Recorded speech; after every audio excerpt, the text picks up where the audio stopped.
Right, so hi everyone. My name is Abby Currier, and I'm the Community Engagement and Events Coordinator here at the History Center of Olmsted County.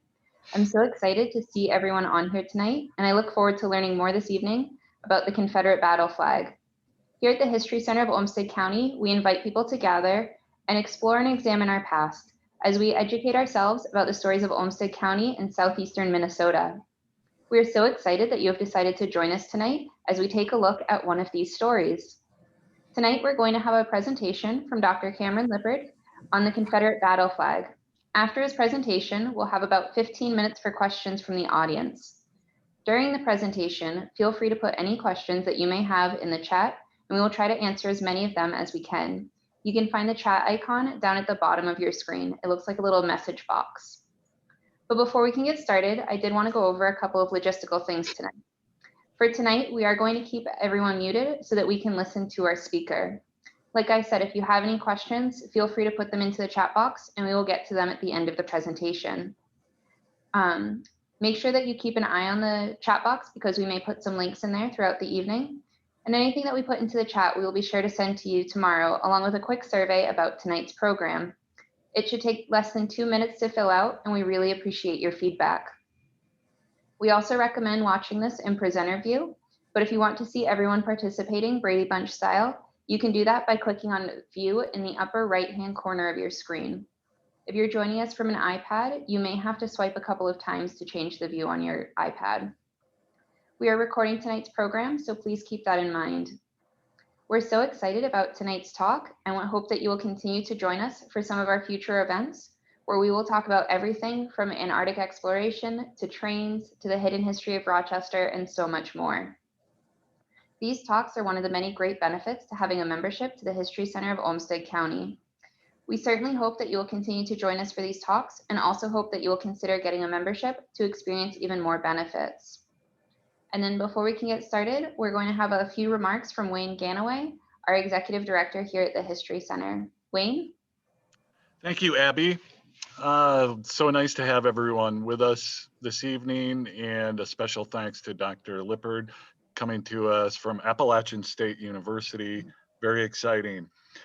And this is sort of a special edition of our Zoom history talk. It is coming on the almost eve of our Living History Fair, which we've had for several years now. And the Living History Fair is the main attraction of it is a Civil War reenactment.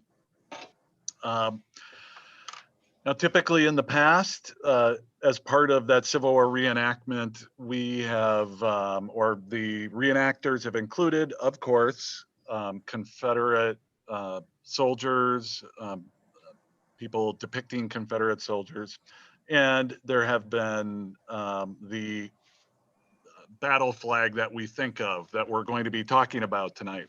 Although there are 1,000 different flags, so it gets complicated quick. And that is really the point of this this particular talk, is that this is not a simple topic.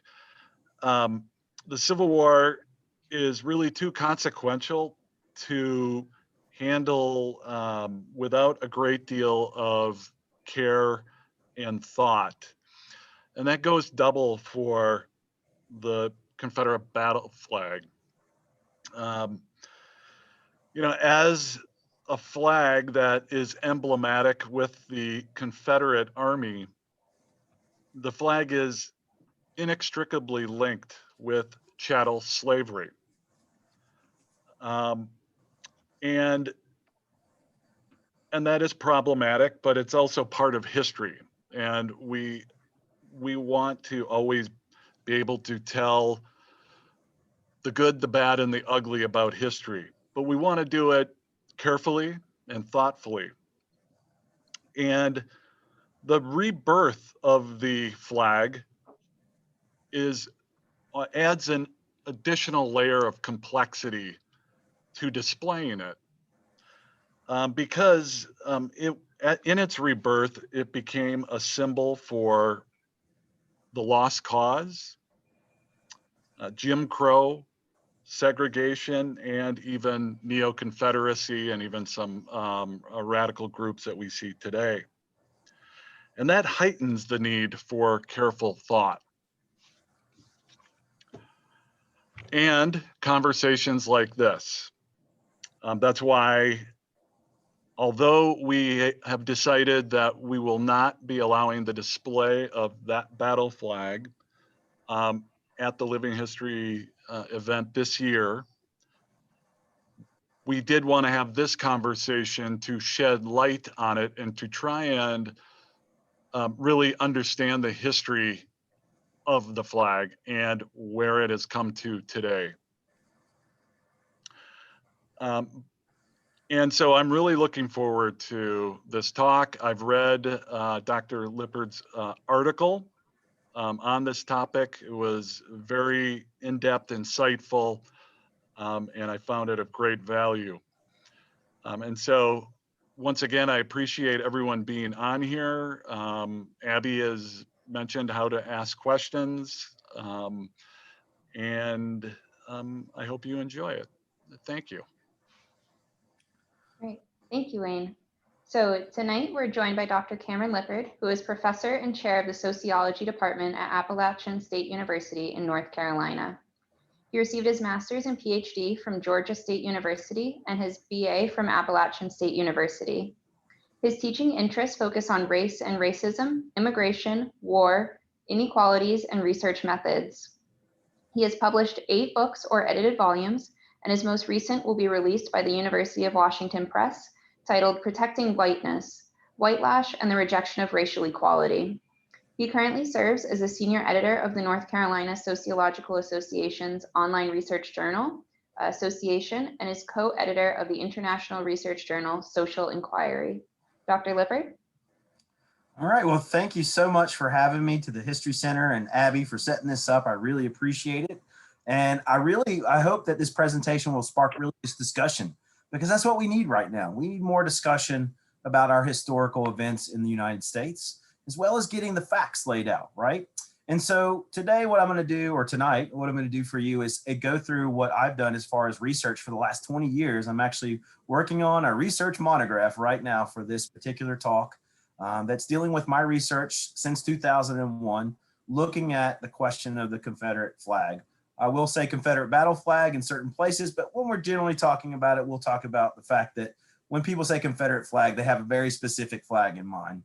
So without too much to do, let's get into it. I'm going to share my screen with you to start my presentation. But as you can see behind me, I've got the Appalachian Mountains right behind me to keep me nice and cool up here. It's only about 70 degrees here, and the sun's going down, and it's starting to get even cooler. So I bet you wish you were here with me. So let's get into this, okay? All right, let me share my screen with you, and I'm going to show you this presentation with you. And of course, this is being recorded, so hopefully you'll get a chance to watch it more if you need to. So as I said, as you have heard, I'm from Appalachian State University, and I grew up in the Appalachian Mountains, Southern Appalachian, Western North Carolina. So I have a nice little distinctive history with this symbol. And in fact, I'll talk more about that tonight to give you kind of a background for me, because it's important for us to understand context, right? Even in the sense of you guys looking at this presentation, what is your context when we discuss things like the Confederate flag, or even the discussion of the American Civil War? It may be very different from person to person. And as we'll find out tonight, those meanings are rich and laden and dripping with context and importance to different folks in the way they see flags and the way they understand various historical events. And even into the current, milieu, today's world, we have to think about what that means, even when the flag is flying over someone's pickup truck going down the road, or even as it flies at a Civil War reenactment. Because as you probably know, the American South has lots of Civil War reenactments every summer. So we see these flags flying not just at events, but at public spaces and in other places too that, would necessarily might strike a different chord, if you will. So let me get into this right away and kind of get into giving you a little background on me. So this is me, right? And I wanted to do this because I think it's important to understand where people come from when they approach topics, right? I wasn't always a sociologist. I wasn't always a PhD earned PhD.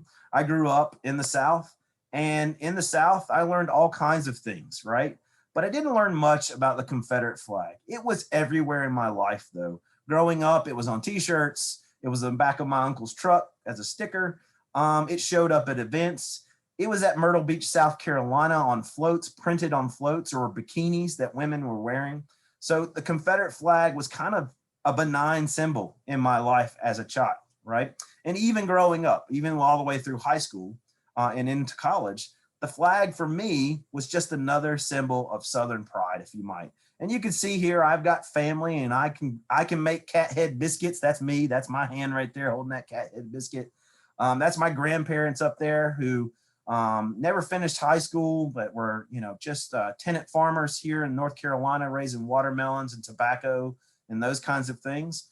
But I like to barbecue. Yeah, if you want real good barbecue, you got to come to North Carolina. Don't listen to those people from Texas, right?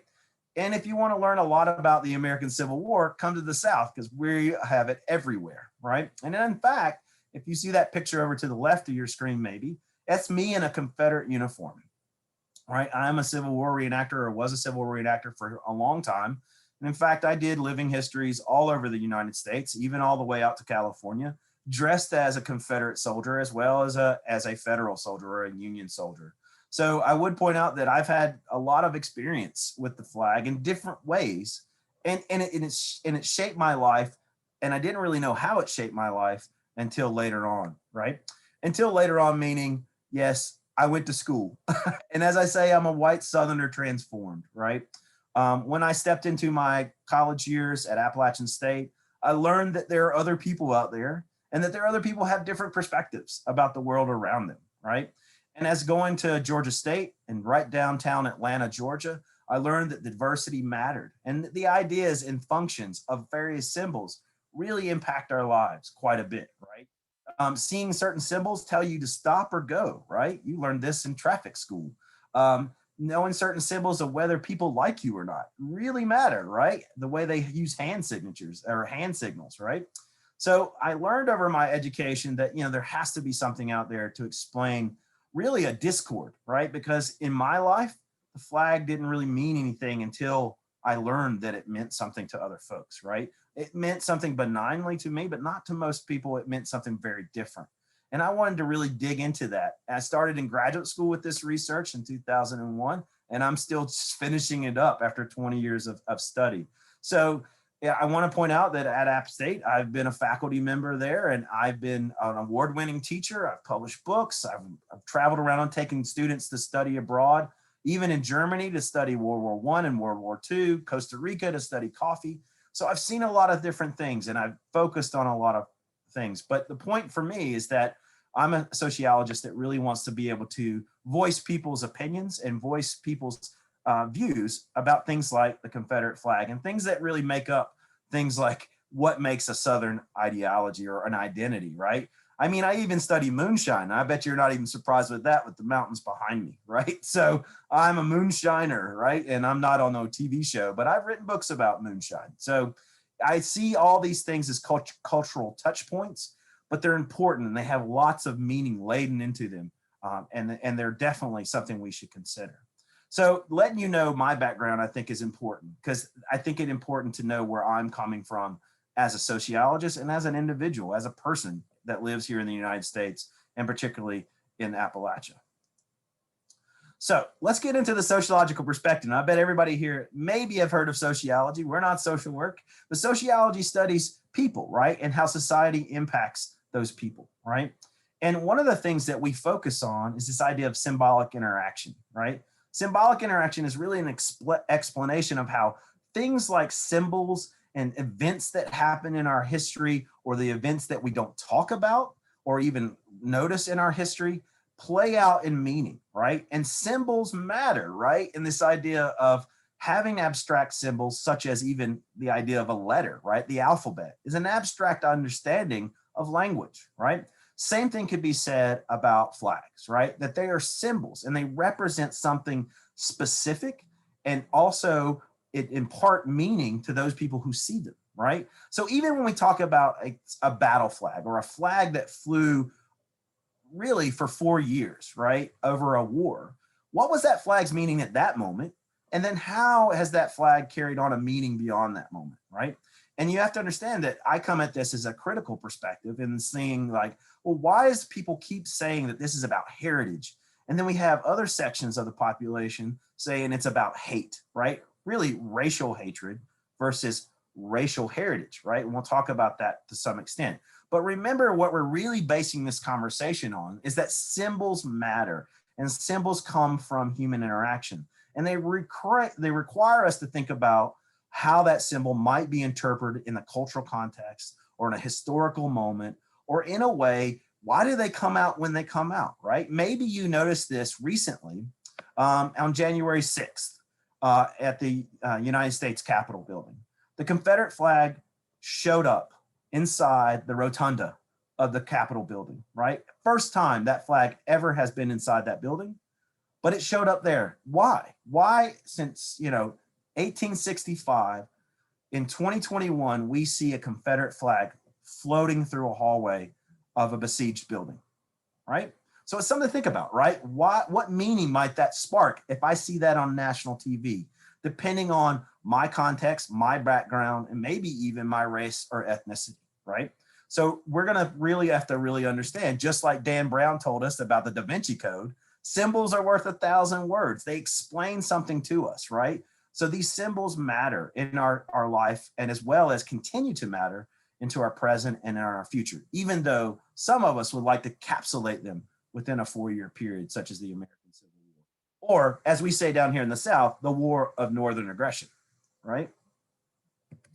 So, how many of you know what this symbol means, right? And I bet you've seen this symbol before, right? And what I mean by symbols, right, is just simple hand gesture here that tells us a lot about what that person wants, right? And it tells you how you're going to interact with that person. Do they seem inviting? Do they seem like they want to be your friend, right? Or are they upset about something, right? So this symbol, such as the middle finger, actually probably denotes something to you that you have lots of different meanings for. If you were in Germany, some people start counting with the middle finger. That doesn't mean they're flipping you off. They're just counting their groceries or counting their chickens, right? If you give someone the okay sign, which, maybe you're used to giving the okay, if you do that in England, that means you're calling someone a butthole, or if we might be so bold, an asshole, right? So we have to understand that symbols matter, right? And these symbols denote interaction. What am I going to do with this guy who's giving me the middle finger now? Am I going to give him the middle finger? Am I going to go up and give him a hug? Think about that, right? And I know that sounds very simplistic, but that's a symbol, right? This abstract thing called a middle finger, which, by the way, that finger is really used for gripping and dialing phones and all those things, has been turned to an abstract symbol that means get away from me. And we can all come up with the terms we use for that finger, right? So just remember that symbols matter. And this little abstract symbol, while its basis is a finger, now has laden meaning within that finger when it's used. How about that, right? So we could probably think of other symbols that we use too. So let's think about this again. Let's talk about flags, right? And so I'm going to show you some flags, and I just want you to think about what they mean to you, right? I'm sure everybody has a meaning about this flag. If you're an American citizen, you, with your human interactions, have learned a lot about what this flag means, right? For you that are patriots, you probably see this as the #1 flag in the world, right? You see this as a glorious and freedom-filled flag, right? You see this flag as important to your identity as an American, right? And that flag means, by the way, things like I'm home, right? I'm welcome. I'm also able to, speak English, or even have American interactions, like having apple pie and fireworks and hot dogs, and maybe even going to a Civil War reenactment, right? They don't have those pretty much anywhere else. So the United States is special, and that flag's special. But what about this flag, right? And how does this flag bring meaning to you, right? And I bet if you grew up here in the United States, or if you are the Jewish faith, you probably have a derogatory meaning with this flag, right? This flag means hate. This flag means war. This flag means something other than the other flag beside it, doesn't it, right? And if I flew these flags beside my grandfather who fought in World War II, he would burn one of them immediately, but not the American flag, right? And we have to point out that these flags exist, right? And they mean something. They also mean not only inclusion, we'll talk about exclusion as well, right? How about this flag? I bet you've never seen this flag. This is Appalachian State University's flag, right? And maybe you saw it when we beat Michigan, right? Back in the day, right? But this flag probably doesn't have any meaning to you, but what it means to me is that's my alum. That flag means home. That flag means education for me, right? And it's also, by the way, the third best school in the Southeast for undergraduate education, right? But you maybe didn't know that, but that flag, if you saw it flying around, you might think, oh, I'm in this territory now. I'm in Appalachian State territory, right? And you would know that that demarcates who's fans of what. I mean, when I drive through Georgia, I don't know how many people have been to Georgia, but you see Georgia, University of Georgia flags everywhere. Seems like the whole state pulls for the team, right? But the point is that that flag means something. I wonder if many of you know this flag, right? And this flag comes from ISIS or ISIL or Daesh, depending on the name we've assigned to it. But this flag means something very different to us in the United States, probably also in Syria and Afghanistan, in the Middle East. But the flag also means very something to those people that hold that flag, right? And in fact, I would think about the meanings that are out there, right? Some of you might see a 6 while others see a 9, right?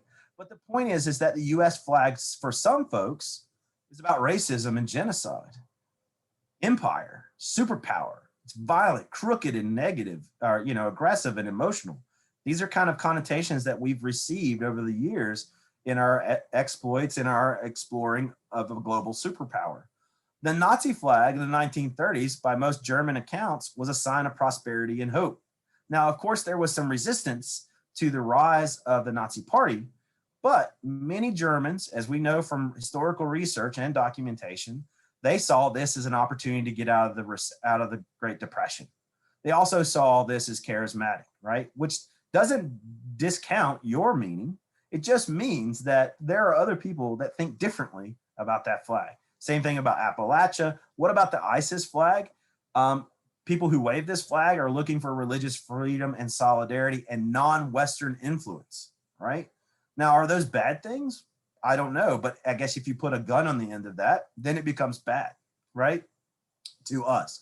So what I'm trying to get you to think about is the different meanings that might happen with a very simple symbol, right? That a symbol that, by the way, going back to my personal experience, was just something that was out there, right? I should also note that I live in an almost 98% white community, right? And that flag was flown everywhere, but no one else, as far as that 2%, never said anything. And the people who often represent non-white or minority groups don't usually come to where I live, right? So the flag was seen as benign. What could it do? What's wrong with it, right? So it's something to think about. I just want to keep that in your mind, right? So we have to really think about why flags matter. And I'm going to pull on a historian named Koski, who wrote a great book. If you haven't seen it, it's a great book about the Confederate battle flag, and it's embattled as a symbol. And it's important to point out a couple things about flags, right? In this book, he tells us that clearly groups create flags to create identity and solidarity, right? And in fact, if we look at all the flags that are out there in the world, most of those flags came to fruition, or that symbol of using a flag really became in the 1800s and 1900s when we saw empire building and nation states, right? The creation of countries, right? Not just kingdoms, right? So we see flags become very prominent of demarcating places like borders, physical borders, or even places that you're going, right? Welcome to Germany, welcome to France, here's their flags, right? But so it creates a sense of community. It also creates patriotism. I can wear this flag, or I can carry this flag, or I can salute this flag, and it shows my interest into that group. It also shows my allegiance, right? Think about that, right? And we've seen this happen a lot with flags, American flags recently, that people might kneel now when the flag is flying, right? Or may not salute or turn their backs to a flag, right? Luckily, in the United States, we have a constitution that protects you with the freedom of speech from government intervention into your speech. But the point is that that flag now represents a form of or a form of loyalty. And if you don't look at that flag and support it, then you might be disloyal to that group, right? Flags are also used for resistance, right? We take flags and we carry them up a hill to show that we are right and we want to change, right? And so we see flags used as a way to signal change, right? Not change like you've made the last NASCAR lap and you finished, but also the idea of we're going to now change the government, right? We're going to create a whole new identity. So these flags are often inherently exclusionary. They mark borders. They make sure the meeting is really attached to the side that might it be flying it versus not flying it. And then the flags have often been used in 1890s, really in the United States, as a political opposition tool. So flags are often brought out, when we want to politically oppose or bring in more opposition to a discussion. So when we talk about, the American Civil War, we see flags are created not just because of a creation of a new government, right? But really because to bring solidarity, to bring the Confederacy together. Because remember, there are a bunch of states, right, who didn't want to work together. They wanted to have states' rights to own slaves and to be independent. Bringing the Confederacy together, they had to think about symbols, right? How do we represent ourselves? And this is really interesting because we have documentation of this, of Jefferson Davis and others talking about how do we show the globe that we are now a country, right? And one of the solutions was we need a flag. We need a national anthem. We need a national bird, a state, all those things, right? These symbols that matter in creating a nation state, right? So when we think about this, and you can look at this flag yourself, and you want to think about, well, why does it matter, right? And how does it matter to me, right? And when you see this flag, I'm probably got some things firing off in your head right now about what this flag means to you. And maybe, maybe put a little bit of this in the chat. I can look at it later. But, what does this flag mean to you, right? And by the way, this is not the Confederate battle flag, as Wayne mentioned, but this is a flag that has now been morphed into a flag you hang on the back of your truck, hang at your house. This is not an original flag, right? This is a made in China, packaged, sold for $15.99 on a shelf in Walmart, right? And so what does this flag mean to you? Does it mean heritage? Does it mean a sense of Southern pride? Does it mean hate?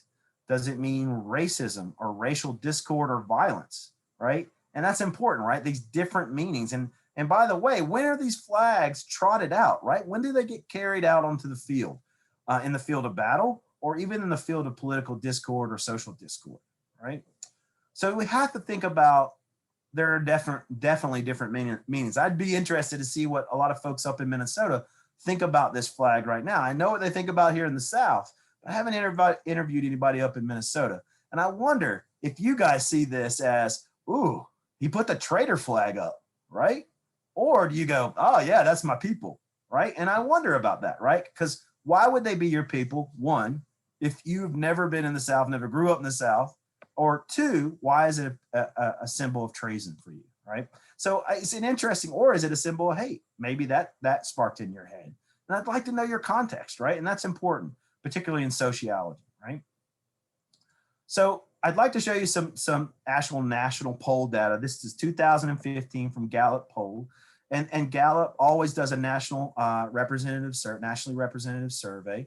And so what you have here are different numbers that came out as looking at whether the people saw this flag as a symbol of Southern pride versus a symbol of racism. By the way, I won't point out their research that showed that most people didn't know what the flag meant when it was founded, what it really became. People didn't really know their history, right? And we've learned this recently that a lot of public school students, as well as people who have graduated from high school and American academies, don't know much about this history, right? They don't know much other than the little snippets they might have got at the end of an American history class because it took so long to get through the American Revolution, right? So often what we see is that in the polls out there, national representative adults, about 54% of that nationally representative poll saw it as a symbol of Southern pride, while 34% saw it as a symbol of racism. As you'll see, there's some division there, not really by region. So the East, the Midwest, the South, the West seem to typically say the same things. But we really see kind of contextual division, right? When we start looking at conservative or looking at racial categorization, right, in the United States. So we see a higher proportion seeing the Southern pride for Republicans and conservatives and moderates. We see less of that with independents, Democrats, and liberal or moderate. And we also see a great difference between white and black respondents, right? So white folks are saying 64% Southern pride. And this is a national survey, by the way, not just in the South. So 64% of this national survey said, yeah, it's a symbol of Southern pride, whereas 69% of blacks surveyed nationally saw it as a symbol of racism, right? So just on the face of it, this is in 2015, the year before Trump becomes president, right? So by the way, we've already had a lot of battles over the Confederate flag up to this point, but it starts to come back up. Why? And we'll talk about that 2015. You might know the answer. This might be the trivia question for you tonight. What happened in 2015 to make the Confederate flag come back up, right? And that's a good question to you. Maybe that's a good trivia question for your friends, but I'll give you the answer later. All right, so where do I come into this? And you're like, well, what does he know about this, right? Other than my personal experience. Well, I've been doing research, as I said, for about 20 years. I do other research, but this project has always been a passion project, if you will. Because I really wanted to understand it for myself. Really, sometimes you get into research that you want to do so you understand where you're coming from, right? And so I did 235 micro interviews across basically Georgia, South Carolina, and North Carolina. And I attended all kinds of different events too. I went to reenactments, I went to rallies, Ku Klux Klan rallies, Neo-Confederate rallies. I also went to flag demonstrations and protests. And my first one was actually in 2001 when Georgia decided to remove the Confederate battle emblem off of their state flag. And I went to the Capitol building in Atlanta and started interviewing people for a class project about why they viewed the flag in different ways based on what side of the picket fence they were, the picket, right? And so I started it with that, and I started collecting data, and I really just asked some simple questions and did ethnography as well, kind of noting what was going on. And in fact, the only one I ever attended that was outside of the South was in Lansing, Michigan in 2019. And as you can see in that picture, there's a Confederate flag walking down a street there in memory of the American Civil War, right? So I asked some questions. The Confederate, how do you see the Confederate flag, heritage, hate, whatever they decide? It's an open question. I don't give them categories to pick. Where does it get its meanings, right? And that's a very important question. And how do other people see this flag as you see it, right? Like, what's your perspective on how people see this flag? And what should be done with it, right? That's the big question, right? What should we do with these value-laden and really symbols that might actually impact how we view each other and how we interact with each other, right? So I am doing research, and I'm writing up that research now into a monograph right now. So let's get into the heritage, not hate argument. And this comes from research and my interviews with folks. And I want to kind of preface this with a majority of individuals that I interviewed that were white and male and from the South often put it in the heritage, not hate category of their discussion, right? In fact, here's some great quotes. And I really want to point out and I'm going to point out some themes here for you that are important, because I think we hear these even today, right? When we talk about critical race theory, or we talk about diversity and inclusion, we're hearing this from the white folks around the country who are having some fears and anxiety around the diversity that is now present in our society. It's always been there, but now we really see it, right? So let me just read a couple quotes for you, and I think these are important, right? So I had one man tell me, it represents me, my family, and where I come from. We can't forget our history, right? And what do they mean by our history, right? And I always think, well, I know the answer, by the way, I know the answer, but I bet you know the answer by our history, right? And some would explain our American history, right? Or our Southern history, but our history, meaning most of the times white folks' history, right? Here's another quote. I want to be proud of where I come from because, everyone else gets to be proud. Why can't I, right? Think about that, right? I want to carry this flag because everybody else has one. Everybody else gets to wave their flags. Why can't I, right? And this more kind of egalitarian view of flags, right? Flags are just flags and everybody gets to have a flag. So why can't I have a flag, right? Little by little, they are erasing our American history. Who's they, right? Who's they, right? Who's they who are taking away this our American heritage, right? So already there's something going on with a dichotomy of relationship here based on this flag, right? Who is they? Why are they bad, right? Why are they taking things away from your history, right?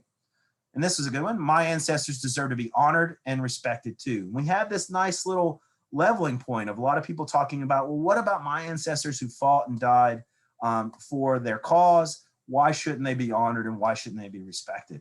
And I don't disagree with that argument, but we have to talk about whose ancestors. Do you even know where they were? Do you even know what they did, right? And do you know much about their life, right? And to make that claim is pretty bold to say, my ancestors deserve to be honored. Well, why, right? And why does this flag represent that honor, right? And then I have this is a good one at the bottom. This is more of a politically savvy person. I never thought much about it, but I can see where other people view it as hate, but that's not what I'm trying to do. I want people to be aware of our past, and to not forget it, right? So kind of an interesting way right there. I don't want to forget the history. And by the way, if you want to know anything, I'm an advocate for not forgetting history, right? I'm an advocate for telling history, right? Telling factual historical events, right?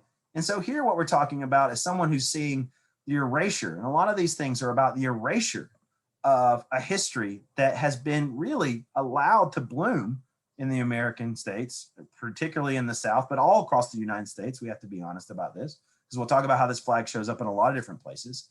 But the fact is that you still have to see this as clearly there's a battle here, right? There's a battle between who can have an identity and how can we show that identity. And I always remember in my high school, and that shirt right there is an interesting shirt because I saw it on the backs of my friends, right?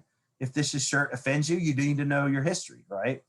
But again, I would say that person wearing that shirt didn't know all the history of that flag either, right? And they only took a portion of that history and kind of rose-colored it and made it look good to their collective story, right? The retelling of their collective history, right?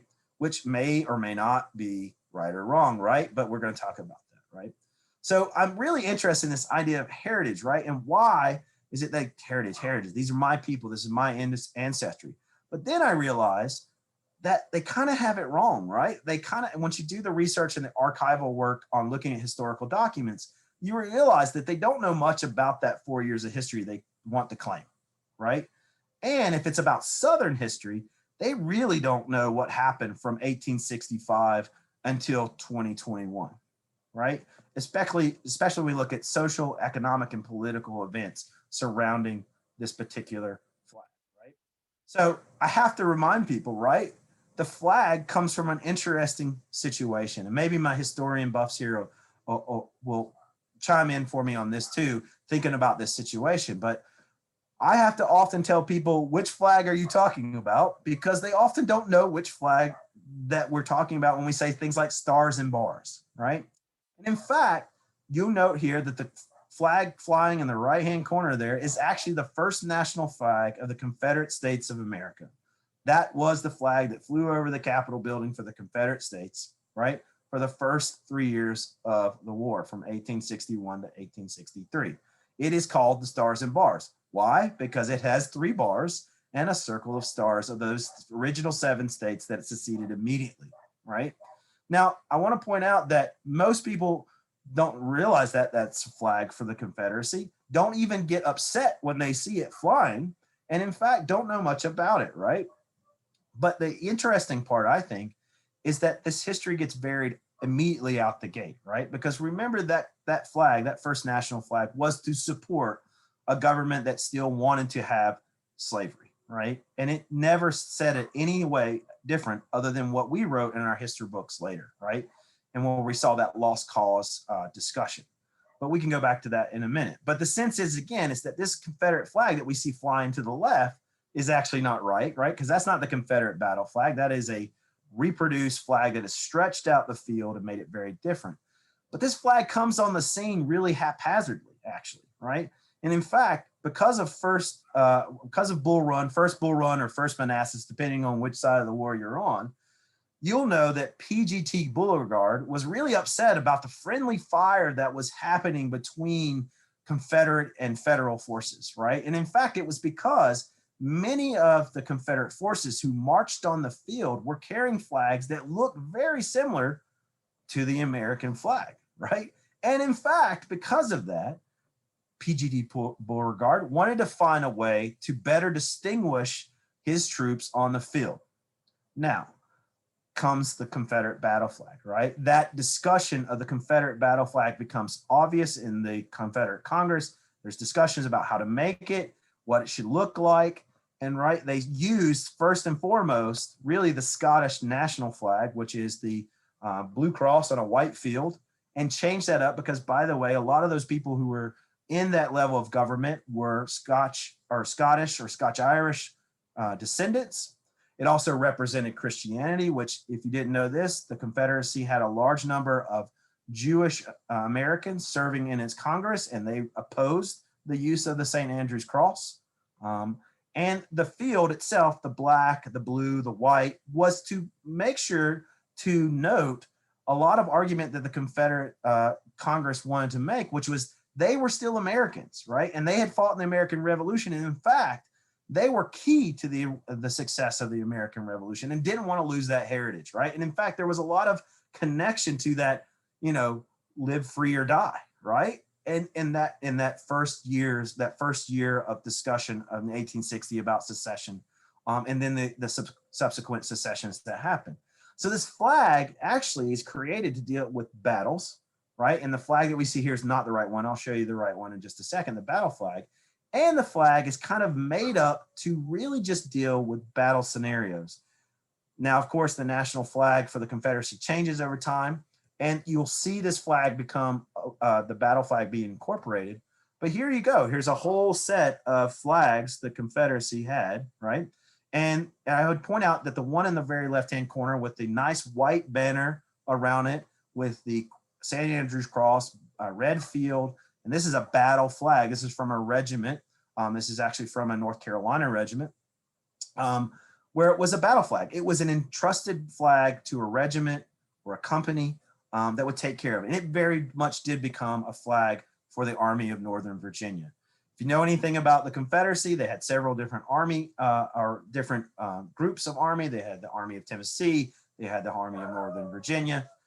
They also had the Army of the West. So they had different flags. And by the way, these flags didn't always march on the field, right? Confederate battle flags were not unit flags for everyone or regimental flags, right?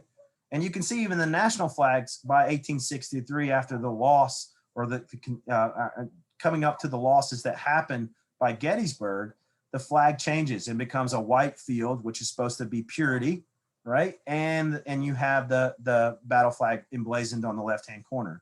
By the time 1864 happens, we've lost so many casualties in the South.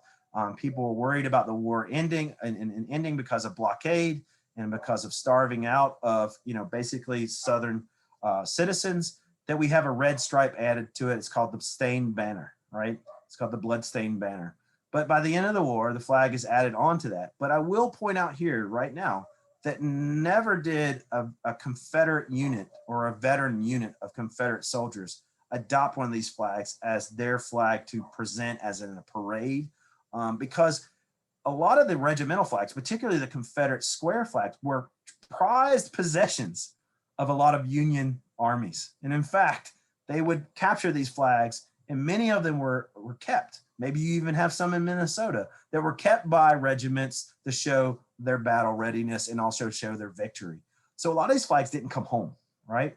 So it is a beloved flag, maybe among a regiment, but here's the problem with that, right? And let's say you're that guy, right? Maybe you're my uncle, right? Who's part of the Sons of Confederate Veterans. And he says, that flag represents my ancestor, right? Well, does it really? Because as Wayne suggested early in this presentation at the beginning, guess what? These aren't the only flags on the field, right? In fact, when we look at flags that go beyond Virginia and those areas of battles, the flags vary so much. So let me show you some different ones that showed up on the battlefield. Bonnie blue flag with a single star. This is a signal flag or a regimental flag. This is the Hardy flag. It's just a blue with a white dot in the middle of it. Here you have the Georgia secession flag, which was marched with most Georgia regiments, right? We got the Cherokee Braves, right? We've got the South Carolina state flag that was actually the flag for most regiments, right? That continues. And probably you didn't know this little factoid here that many Southern state flags are secession flags. So North Carolina state flag is still looks like the secession flag. So does South Carolina's. So interestingly enough, right? So there are lots of different flags flying over those battlefields representing your ancestors or these claims to heritage and ancestry, right? In fact, my great whatever, grandpappy, whatever you want to call him, grandpappy, that's what we say down here, right? He marched under that North Carolina secession flag. He didn't, this is one that's up in the top right-hand corner.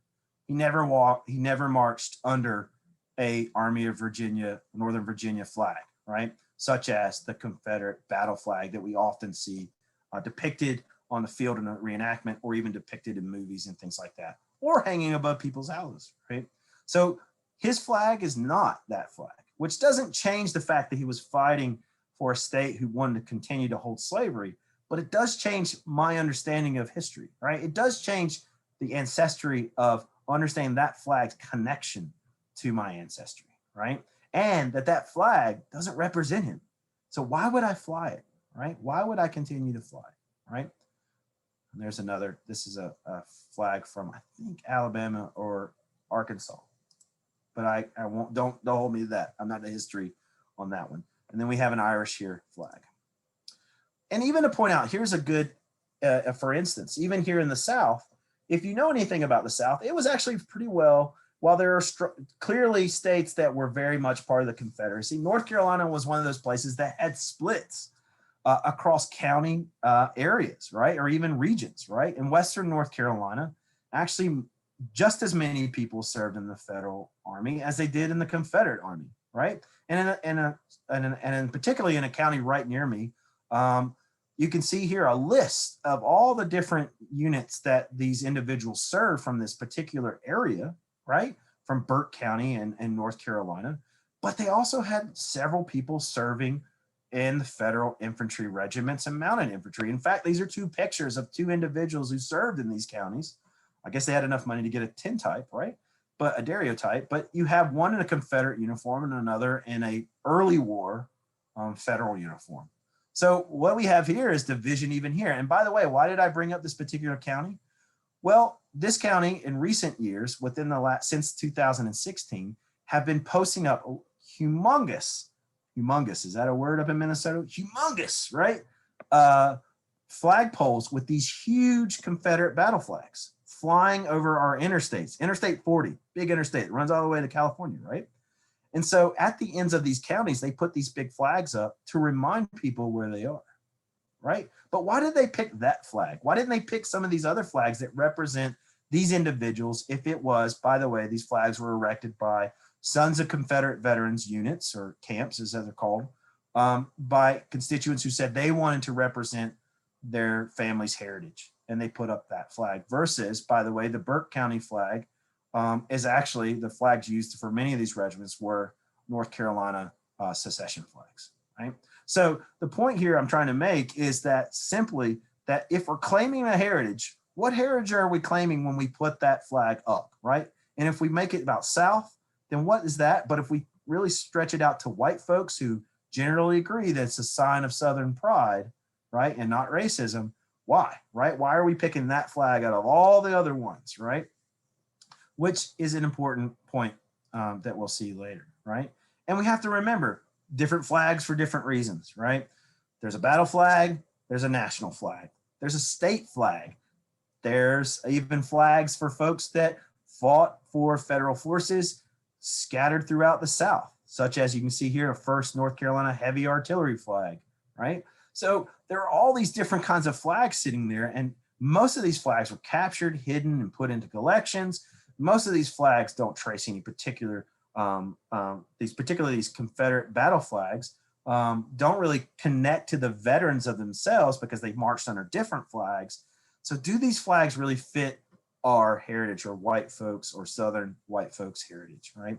And I'm here to say, and as Koski always pointed out too, as a historian, these flags are not what you think they are, right? They're not representing just those 4 years of history, right? And that heritage, right? It actually represents, and that flag as we see it today, right? As we see it flown maybe at Charlottesville, or we see it flown over a state capitol in the South, or maybe it's in a parade in your local town, right? Is that this flag we often forget the other parts of history that it's attached to, right? And this is a really big awakening for a lot of folks. They don't realize that the heritage continued, right? The Southern heritage of the South continued with this flag, and it was manipulated into a symbol of hatred, right? Or really racism, right? So really what we see after, and I don't want to get into the Reconstruction era, but after the Reconstruction era, which was really a big deal here in the South, it really changed many Southern attitudes to be more vicious and more violent, because we were, federal government was encouraging and enforcing rules that allowed freed African slaves now to be African Americans or blacks living among us, working, earning a wage, also holding office, possibly, and voting. But by the time the Reconstruction era is almost over, the South is pushing back, right? A lot of citizens in the South are pushing back against this idea of integration in the Reconstruction era, right? And we see people like the Daughters of the Confederacy, that's what I mean by D of C, start drawing up funds to put up these new monuments. In fact, we could talk about monuments all day long, but there are monuments scattered all over the United States having to do nothing with battles or important people that the Daughters of Confederacy created and funded and placed in various locations, right? They also encouraged the creation of the Confederate flag, as you see it, an elongated flag without the white banner or white edge, as a way to use in parades. And also we see this growth of state and local organizations adopting the flag as a symbol of resistance to integration, racial integration, not allowing Black folks to work in their towns, to live in their towns, to work for a wage, or even to go vote, right? Or even to, get married, for that matter, or own property, right?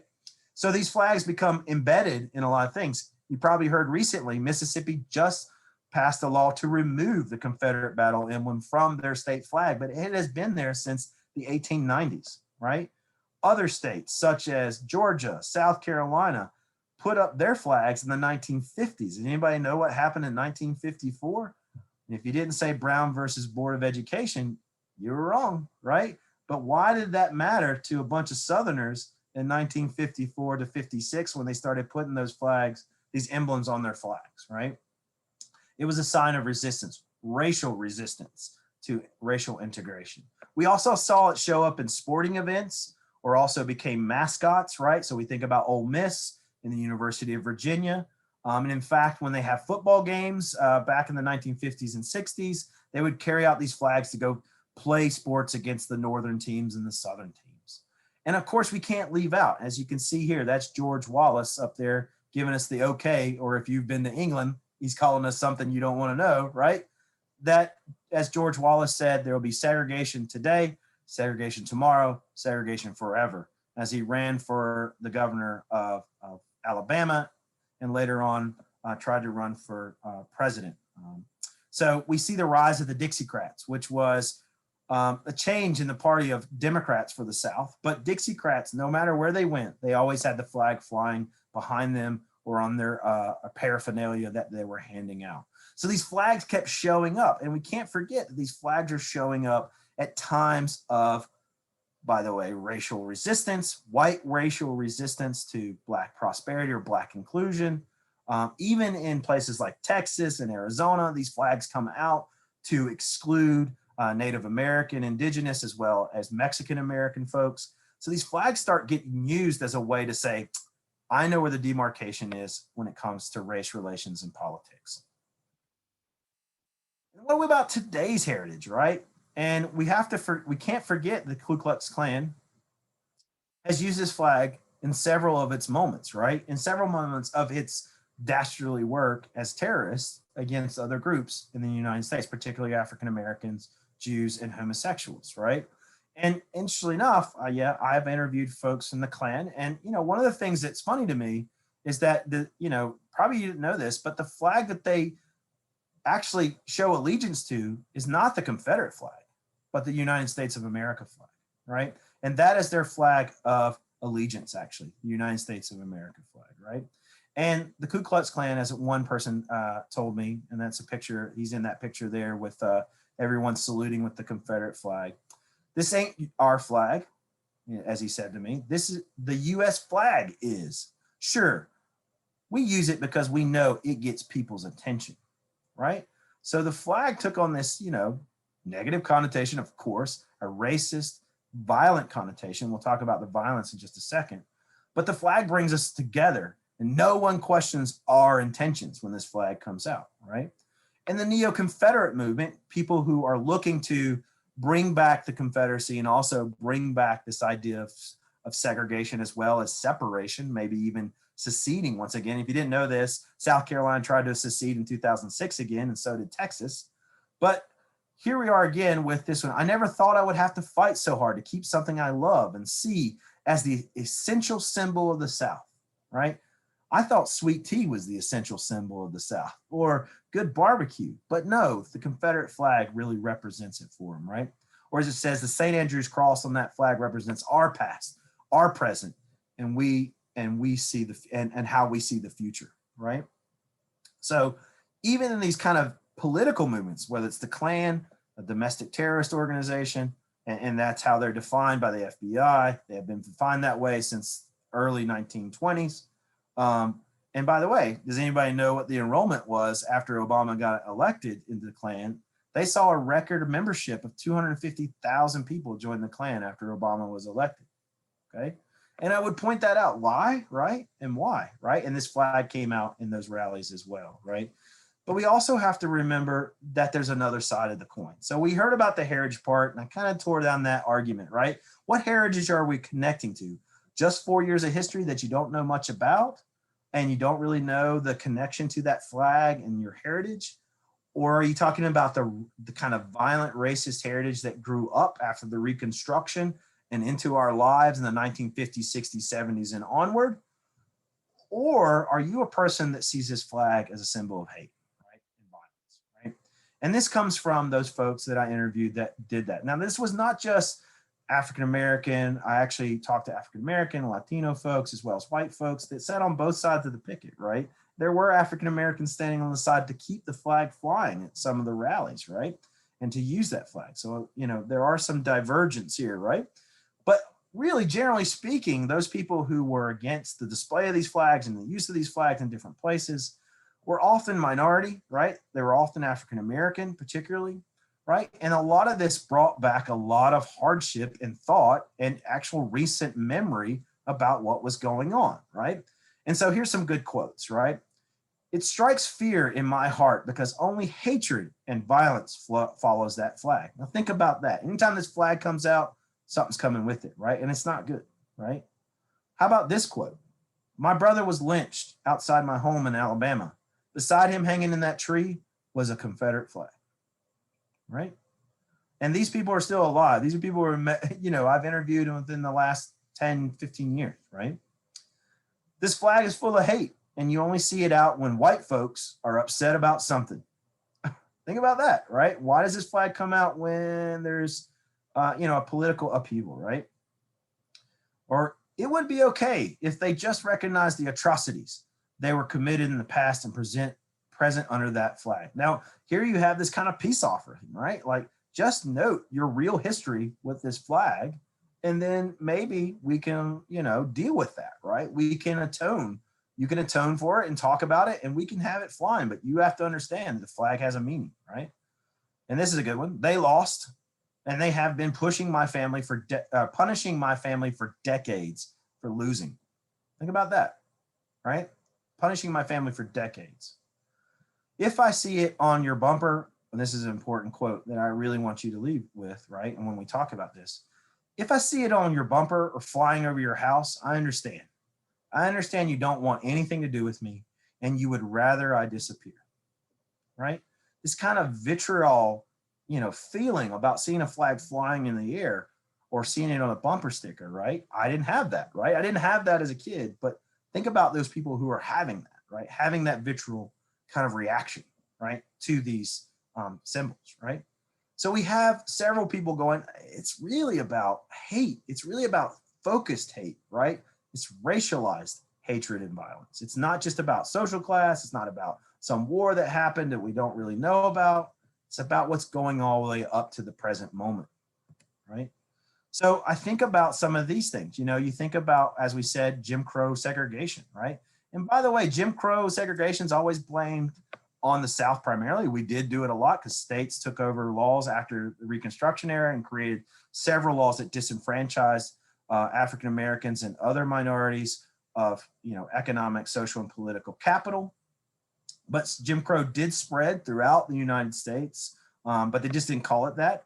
Maybe you guys have heard of sundown towns, which were popular in the Midwest and West, in which towns passed ordinances that disallowed African Americans from staying there after the sun went down. In fact, they would put it on their signs, their hometown signs, like where you see the Rotary Club sign, the Lions Club. There would be a sign that says, "Don't let the sun go down on you," right? And that was a fair warning as they saw it. And in fact, the NAACP created a green book, a traveling map for African American families to avoid these towns as they drove through the countryside, right? Because they knew that they would meet some interesting fate, right? Lynching, as I said, you already heard that one quote from that one person about seeing this with her brother. But lynching, flag came out always at a lynching, right? Particularly when it came to African American men. White mob violence, maybe you've heard about Tulsa. Maybe you've heard about Wilmington, North Carolina. Maybe you've heard about Durham, North Carolina, where we had white mob violence, whites running into a prominent part of a black town and burning and pillaging and killing, as we learned in the Tulsa incident in 1921, which Confederate flags were there, where 300 or so plus people, African Americans, were killed in a single night. And there were bombings, right? They actually used the National Guard to drop bombs on that town, right? And domestic terrorism. Think about churches and think about the people who have been killed and crosses burned in their yard and this flag, excuse me, being in the background, right? And so there's this symbolage always in the background, right? And I just want to read this little excerpt that, by the way, in some of my archival research, I've pulled news clips from several different, hundreds of different newspapers across the United States. And anytime a lynching was talked about in kind of a column or whatever, they would usually describe the incident. And in those lynching discussions, or even discussions about things going on that had racial violence involved, excuse me, they would put information in it. And what I found was in the sample of over 1,500 different news articles, about 35% of them mentioned a flag, right? So that's interesting, right? About 35%. But let me read this little quote that's highlighted here, right? And this is after someone was lynched and it was an African-American man, right? So it says, the crowd, when told that Eschel's case was in the court's hands, yelled, "To hell with the Supreme Court." Eschel's, it is said, was forced to kiss a Confederate flag shortly before he was hanged to a pole and shot to death. His arms were chopped off and pieces of his flesh were distributed among the mob members, right? So the Confederate flag was in the background yet again, right? So, why is it that we, as white folks, or even as these folks who are interested in heritage, why don't they recognize this heritage, right? And why don't they recognize the existence of this flag in these moments of pure racist and racial violence, right? And so that's important, right? But it doesn't just stop there, right? And it continues on that this flag continues to show up in moments of racial injustice and racial violence, right? We can look at the list. This is just recently, guys, right? Like, everybody remember the pop quiz, what made us start talking about Confederate flags again in 2015? It was Dylan Roof. Dylan Roof was a young white man in South Carolina who walked into an African-American church in Charleston, South Carolina, and gunned down 9 people at a Bible study on a Wednesday night, right? Right before he did that, he was posting on social media his use of guns and his allegiance to the Confederacy, as well as some other propaganda information about how we needed to cleanse the South, as well as the United States, of Black folks. This really set a fire to the question of the Confederacy and the question of the Confederate flag, particularly the one that was hanging on a pole right near the South Carolina State Capitol building, right?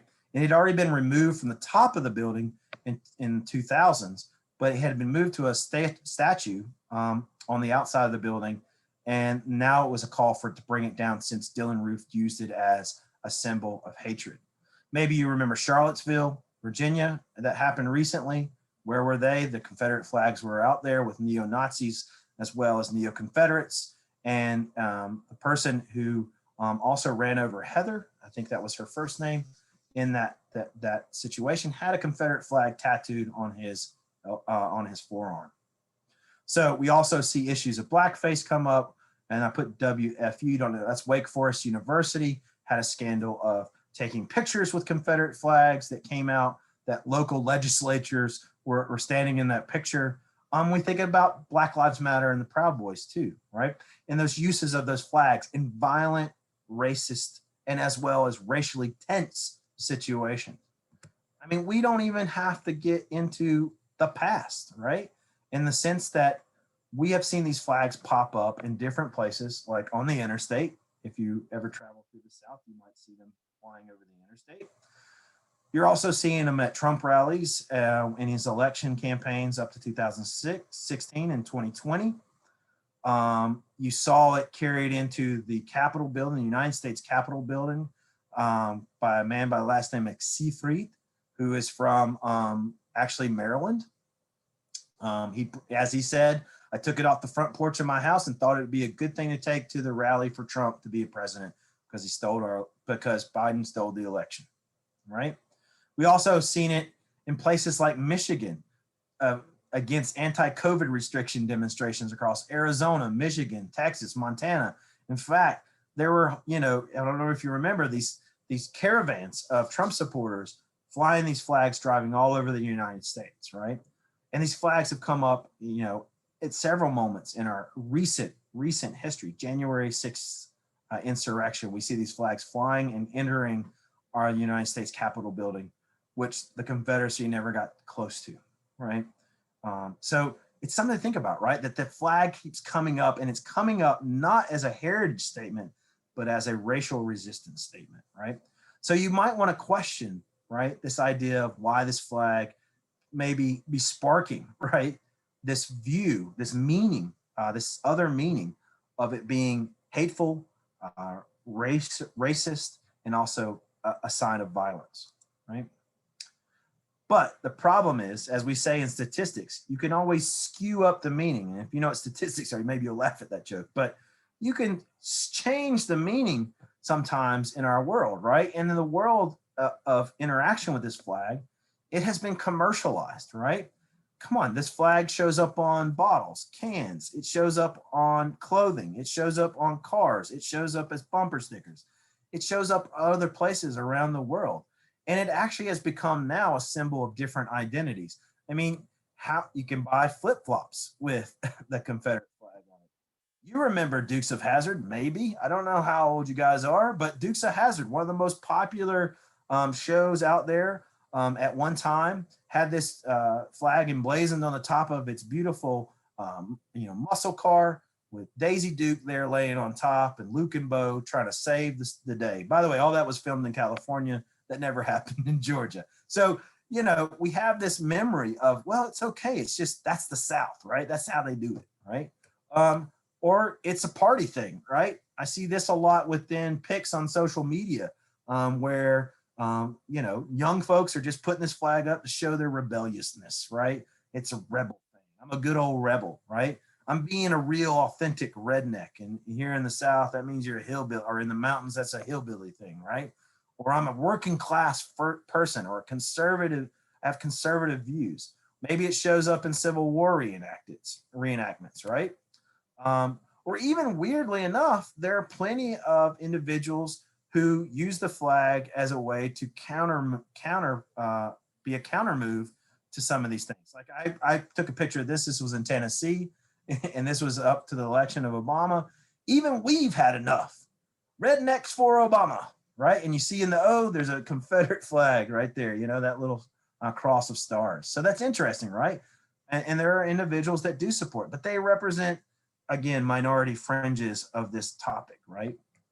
And there you go. There's Civil War reenactors walking with the flag as it should in its actual original form. And then we have Mr. Edgerton, who is a former NAACP chapter president, who spends his time now in his retirement physically marching in Confederate garb, carrying a flag through the South, decrying its history and heritage with Black folks in the South, particularly in the war.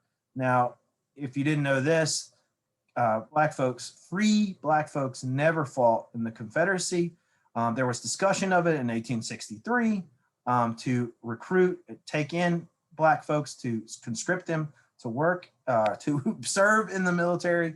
But once they did that, they realized once giving them guns might not be a good idea, since they had several insurrections and uprisings across plantations in different parts of the South. It wasn't a good idea, so they backed off that. So really, if there are, and there are some instances where Blacks are shown in Confederate uniform, but usually they were there as servants to their masters who were serving already. So it's good, and it should be good and clear that, right, that heritage is kind of askew too, right? To note that African Americans were serving willingly in the Confederacy, right? But then we mess it up even further, guys. We mess it up even more by talking about white supremacy on various global contexts, right? I bet you didn't know that every year in Venezuela, they have a huge Confederacy Day celebration, because after the Confederacy, well, actually really after Robert E. Lee surrendered at Appomattox in April of 1865, many top Confederate Congress, as well as top Confederate generals, defected. I like to use that word. They fled to Venezuela to set up a new life and start plantations there, right? Where, by the way, slavery was still allowed. So there's a heritage there, an interesting connection between Venezuela and there, but they show these flags all the time. Now we're seeing them show up at European soccer events. You can see that little Confederate flag kind of buried there in that raucous of a soccer match. We're seeing it in anti-immigrant protests when the Syrian war was happening across Hungary, Germany, Italy, and Greece. These flags were brought out. And these flags have been used, particularly the Confederate flag has been attached to different wars in the present because people use them as a way to show division, right? And in fact, you should probably already know this, that the United States military has now banned the use of the Confederate flag within its ranks, right? It should not be used for any kind of symbolage or to show distinction or any way carried in any way by an American modern military. So because of the fact that it was shown up in Vietnam, it showed up in Afghanistan and Iraq, and these caused several discord between particularly racially integrated units, right? So what can we get out of this, right? What's the conclusions here, right? And these are things that are important, right? It seems that we have a rose-colored ancestry or history of what we think about the Confederate flag, right? And particularly in the American South, and particularly of folks that were saying it's about heritage, not hate. They're leaving out parts of the history that have been attached to that flag, right? And often that ancestry is about whites only, right? The white Southern cause, or maybe it's for a resistance up north or out west, right? But I think that's an important part of its transformation, right? And it's not just resistance against big government, but resistance against big government that intercedes and tries to push in the idea of a diversity, inclusion, and integration, right?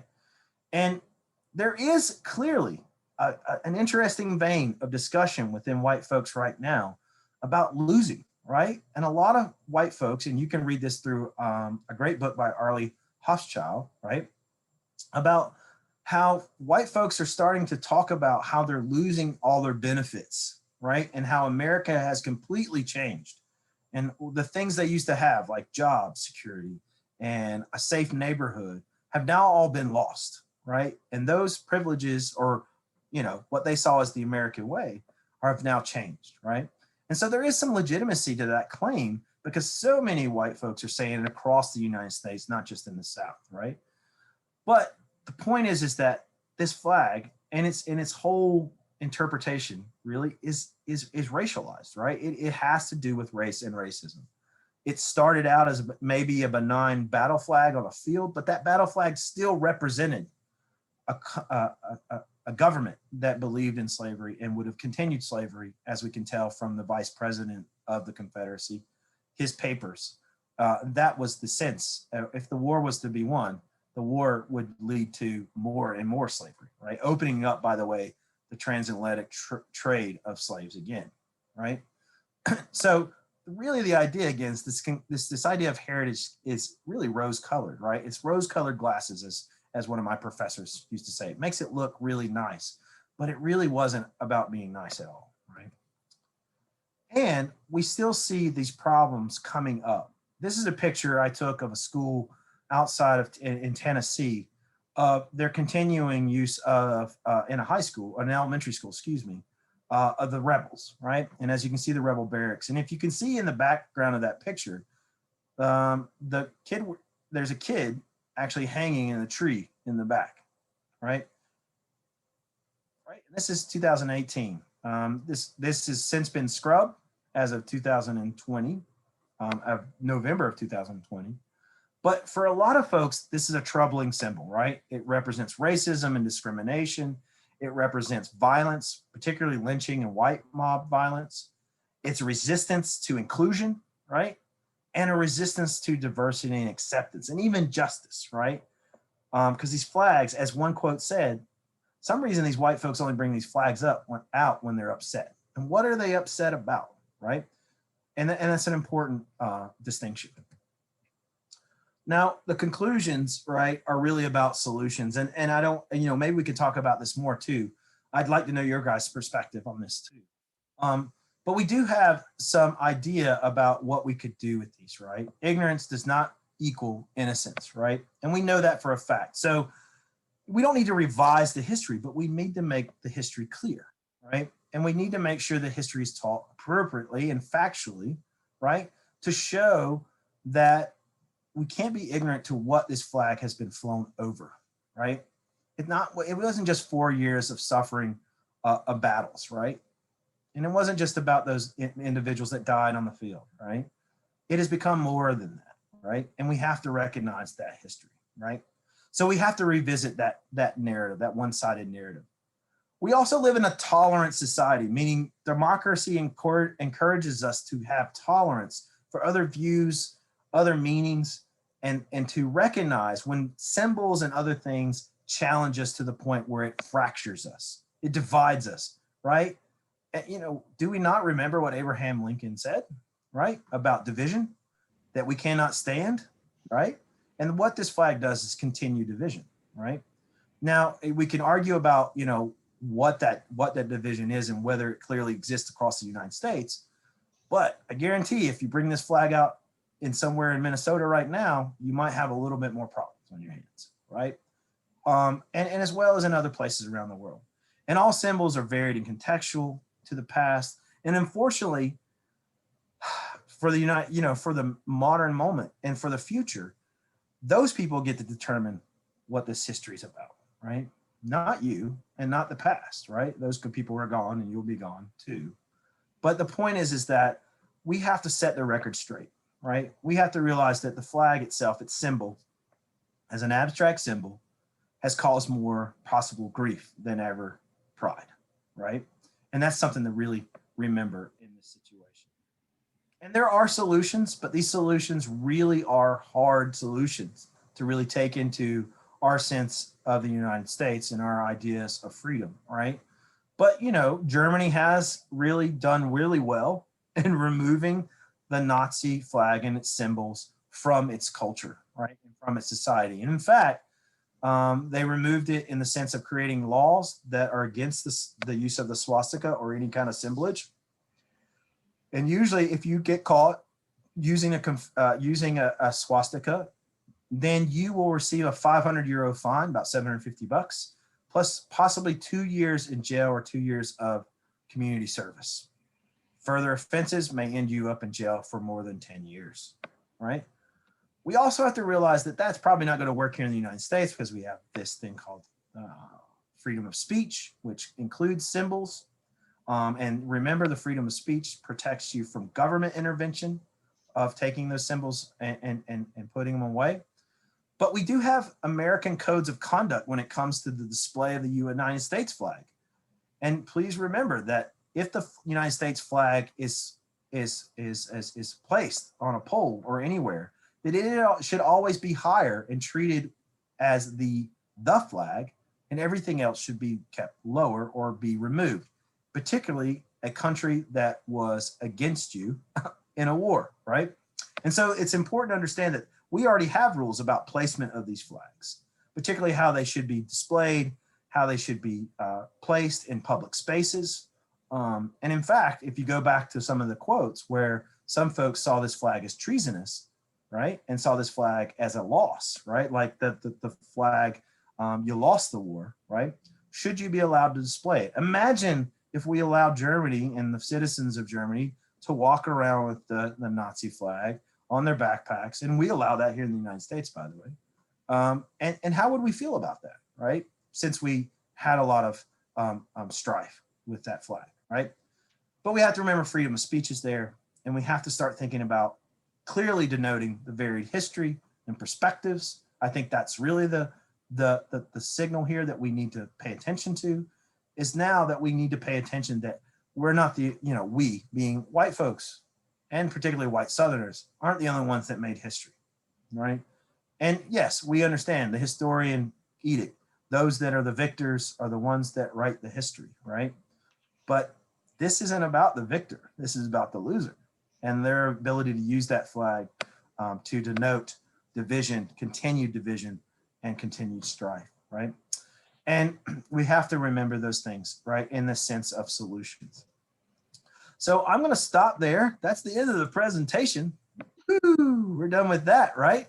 And now we could get some questions in. If you guys, I saw a lot of chats coming in, and I'll take questions now. But thank you. Great. Thank you for that. So our first question came in fairly early on, but can you tell us what the inspiration was for the cross and the 13 stars? I know you covered the cross bit a little bit. Yeah, so the cross is from the St. Andrew's cross, right? It is a Christian symbol used in Scotland. I could get into the specifics, but St. Andrew was crucified for his relationship to Christianity, early Christianity in the British Isles, right? And they put him on a cross that looked something like this, right? Now the stars themselves are the states that seceded and became part of the Confederacy. The red background and the blue and the white is really to relate to the United States flag, which was the American Revolution. And people and the South didn't want to lose that identity to the American Revolution. In fact, they used it, as I said, to foster why they needed to secede, because they felt like they were no longer represented in the US government. So this one's a little bit of a long one. Would it be appropriate to draw a line between seeing it as a symbol of pride versus a symbol of racism? Because I have rarely / never heard of shame or guilt from the South for slavery or the Civil War. Growing up, I've always seen it that slavery and the Civil War was a point of pride for Southerners, and therefore the symbolism between heritage and racism may not be considered mutually exclusive. Right, they're not mutually exclusive, but I think here the point is that moment of 4 years. Now remember, before those 4 years, we had chattel slavery, right, for 400 years, right? We've had it for a long period of time, right? And up to that point, the United States flag flew over a slave-holding nation, right? So let's not forget that either. The United States flag also has relation to that and racism, right? The United States flag is flown over all kinds of places up north and out west that have had serious problems with racial violence and discrimination, right? But this flag, is hard to draw a line between those two because the flag continued to be used for specific reasons, not for just for funs and giggles, right? But for specific reasons related to racial injustice, really, right? And racial disenfranchisement, right? It was not used as like, oh, let's put it on the Duke Boys car and that's it, right? In fact, the Duke Boys car, the Dukes of Hazzard, that show, didn't come on scene till what, the 70s, right? So by then, all that racial history with that flag, which is horribly violent, was already placed on it, and it got put on top of a car. Now, why did the producers, now this is important, this is a fun little tidbit too. Why did they put it on top of the car? Because they had to find a way to say, this is really the South, right? I say it that way. This is the South. And they love their Confederate flag, right? Now, why would they have said that in the 1970s? Everybody thought about the 1960s in the South. And by the 70s, by the way, integration hadn't fully occurred, right? So still, the South looked like this kind of redneck, backwoods, Confederacy, good old boy rebels, and that's why they put it on top of the car. It had nothing to do with like looking in the past and knowing that was really horrible, right? And that this flag flown over dead relatives, right? And churches that were blown up, right? So it's hard to denote that 4 years of history, by the way, which was peppered with almost 400 years of slavery, and to say, we're done. We have no more racial discord with that flag. It was only these four, and it's only that situation. So it's difficult. It's really difficult to argue the separation of those two things, right? Because they're so intertwined. They're so intertwined. So with the numerous flags you were talking about were all the different unit flags, including the St. Andrew's Cross and the Cross-Legion flag. Did Confederate flags have more of a prevalence of Christian symbology in comparison to northern or federal states? Yeah, so we did see a lot more use of Christian symbols in the South, more than we did in the North, or yeah, also in the Midwest, right? Gotta forget Minnesota, Ohio, all those places, right? And interestingly enough, you have to remember though, the federal forces were regular army first, right? They didn't have, as the South did, all these state militias or local militias bringing their local flavor, if you will, their local flags to a army for a nation, right? So they used a lot of different flags. So that was somewhat haphazard. For the federal army, they had regulations of what flags you could use and you couldn't use. So regimental flags still looked like American flags, but they would write their regiment, like the 54th Massachusetts, a prominent African-American unit, right, across one of the stripes, right? You would not see that, so because that was regulated by the federal government for the federal army or the American army, right? Whereas those other flags were not. They weren't regulated by the Confederacy because we wanted to, and this was said in the Confederate Congress, we want the individuality of states to shine, right? And you see that a lot. And there was some of the problems of their efforts, right? Is that they could never coordinate enough. And North Carolina was famous or infamous for not giving Confederate soldiers all the surplus stuff they had. They would only want to give it to North Carolina troops. They didn't want to give it to the Army of Northern Virginia. They wanted to give it all to the folks that were in North Carolina. So there was still very much states' rights, state division, localized kind of participation. But Christianity, as you know, there was a great revival. Maybe you know this, in the 1850s, and the South was living the religious hope again. And they really thought the second coming was coming soon, right? So in the 1850s. So you had this resurgence of Christianity, baptism, or Baptist beliefs. And then speaking of the Confederate flag being removed from state flags, was there an economic motive for that removal, or? Oh yeah, yes, absolutely. So yeah, that's good that you knew that. Somebody just peppered me with a good question, right? So yes, absolutely, right? So what we saw in South Carolina when they had a battle flag hanging at the top of their Capitol building underneath their state flag, right? And it hung there from 1956 until, is it 2001, I think, right? 2003 maybe. I got the date wrong maybe. But that flag was taken down because of NCAA really boycotting the state of South Carolina and had an economic pressure on the South Carolina. Also, their government split. They went from a more conservative to a more moderate or liberal government. And they're like, yeah, let's take this flag down. We're losing millions of dollars from African-American families who want to come down here and visit their families, by the way, visit our places. And they did that. Same thing happened in Georgia, particularly in Atlanta. If you know anything about Atlanta, it's known as the Black Mecca, or the city too busy to hate, right? And they wanted to make the city look better. You remember the 1996 Olympics and those kinds of things? How do you want the world to see you, right? Do you want them to see as they still lost in the past of segregationists and the Confederacy? Or do you want to see it as, and they, by the way, the flag was still flying with that through the Olympics. But that was a big kind of a stain on the South at that moment in 1996, because the Georgia flag had not removed the Confederate flag. So there was backlash for that from various groups. And do you think the Confederate flag may be used in Europe as a divisive symbol, partially due to laws that make it illegal to fly anything that can be considered Nazi symbolism? Yes, absolutely, absolutely. Yeah, that's a good point. Very good point. Yes, they opted in to the Confederate flag because it had the same. By the way, they saw it as having alignment with the views of people within the Nazi Party. Right. So think about that. If you think about the Ku Klux Klan, who are they against? Right. Who do you think most of the, if you think about the Nazi regime, right? So neo-Nazis, neo-Confederates, those still produce the same kind of racial ethnic hatred, right? And also they don't like certain types of religion, right? They don't like certain types of sexual orientation. So that kind of helped to symbolize that. But I'd also say that it comes out at sporting events, which have nothing to do with what's going on in the field. It shows up on keychains that you can buy as the American cool thing to buy besides American flag. So it's interesting that it becomes commercialized really too. I think that's an important point, that it became something as an, as I said, a benign symbol on some paper or on a t-shirt. And then our last question, besides the Nazi flag, are there flags in other countries that are similar in their ability to divide that you're aware of?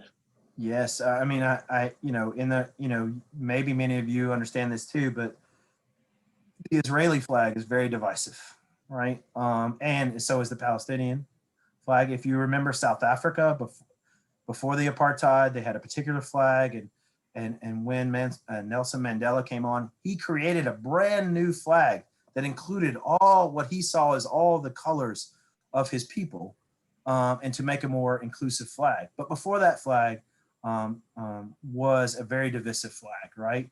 And so, let me even maybe I'll get into some of you guys who may think you have some Irish heritage, right? Let's talk about their flags, right? Northern Ireland versus the Irish Republic, right?